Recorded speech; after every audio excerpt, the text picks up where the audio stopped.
The more you have, the more you are occupied. The less you have, the more you are free. There is a strange paradox in modern life. Never before have we owned so many things, yet so many people feel so empty. Our closets are full, our phones are full, our calendars are full, even our minds are full. But somewhere along the way, we forgot to ask a simple question. Do we actually need all of this? Minimalism isn't just about having fewer possessions. It isn't about white walls, expensive furniture, or living with one backpack. Minimalism is a philosophy, a way of asking, what truly adds value to my life? And perhaps more importantly, what is silently stealing it? He who knows that enough is enough will always have enough. Since childhood, we've been taught a dangerous equation. More money, more success, more followers, more achievements, more things. More equals happiness.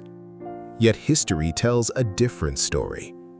Ancient philosophers weren't obsessed with accumulation. The Stoics believed freedom came not from possessing more, but from needing less. Epictetus once said, "Wealth consists not in having great possessions, but in having few wants." Think about that for a moment. Real wealth isn't measured by your bank account. It's measured by the number of things you don't need. Every object we own asks something from us. It demands space, cleaning, maintenance, attention, even memories. A single unused shirt may seem harmless, but multiply it by hundreds of possessions.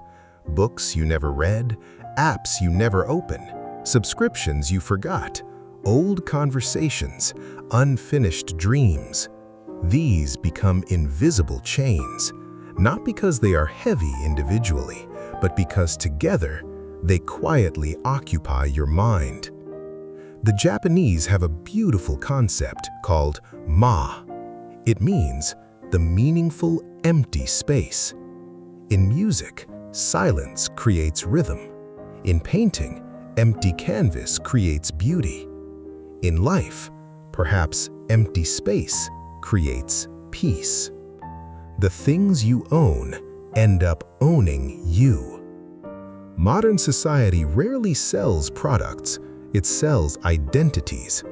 A watch promises status, a car promises respect, a phone promises belonging. Advertising rarely asks, "What do you need?" Instead, it whispers, "Who do you want to become?" French philosopher Jean Baudrillard argued that people often consume symbols rather than necessities. We don't buy shoes, we buy an image. We don't buy coffee, we buy a lifestyle. Eventually, our identity becomes attached to possessions, and that's dangerous because anything that can be bought can also be taken away. Imagine entering a completely empty room. Just a chair, a window, sunlight, silence. At first, it feels uncomfortable. Then, your mind begins speaking. This is why many people fear solitude, because without distractions, we finally meet ourselves. Marcus Aurelius wrote, "Nowhere can man find a quieter or more untroubled retreat than in his own soul." Minimalism isn't merely removing objects, it's removing noise, so you can hear your own thoughts again. Today, our biggest clutter isn't inside our homes, it's inside our pockets. Notifications, emails, endless scrolling, infinite opinions, algorithms competing for every second of our attention. Philosopher Herbert Simon once observed, "A wealth of information creates a poverty of attention." Attention is the most valuable currency of the 21st century. Every notification asks for it. Every advertisement buys it. Every social platform competes for it. Minimalism today means protecting your attention, because where your attention goes, your life follows. There is another beautiful Stoic idea. You don't control what you possess forever. You only borrow it temporarily. One day, everything returns. Your house, your money, your body, even your name eventually becomes memory. This isn't pessimism, it's liberation. Because if nothing lasts forever, then perhaps we don't need to spend our lives desperately collecting.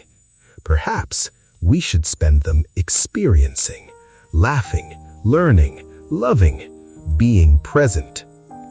Minimalism isn't only about objects, it's also about thoughts. How many unnecessary worries do we carry? Old regrets, imaginary arguments, future disasters that never happen. The Buddha taught the root of suffering is attachment. Attachment isn't limited to possessions. We become attached to opinions, expectations, ego, identity, past versions of ourselves. Sometimes the heaviest thing we carry isn't in our backpack, it's in our mind. Modern culture often asks, how much do you own? Minimalism asks, how much do you actually need? Perhaps success isn't having the biggest house. Perhaps it's needing the smallest one. Perhaps freedom isn't earning more. Perhaps it's requiring less.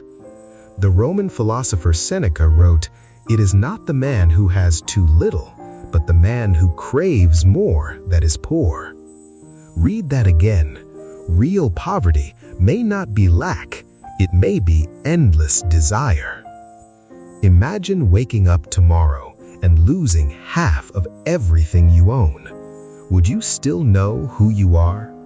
If the answer is yes, you've already discovered something priceless. If the answer is no, perhaps this is where your minimalist journey begins. Because minimalism was never about empty shelves. It was always about creating space. Space for meaningful work, space for deep relationships, space for silence, space for yourself. I'll leave you with one final thought from Socrates, who is said to have remarked after walking through a busy marketplace, "How many things there are that I do not need."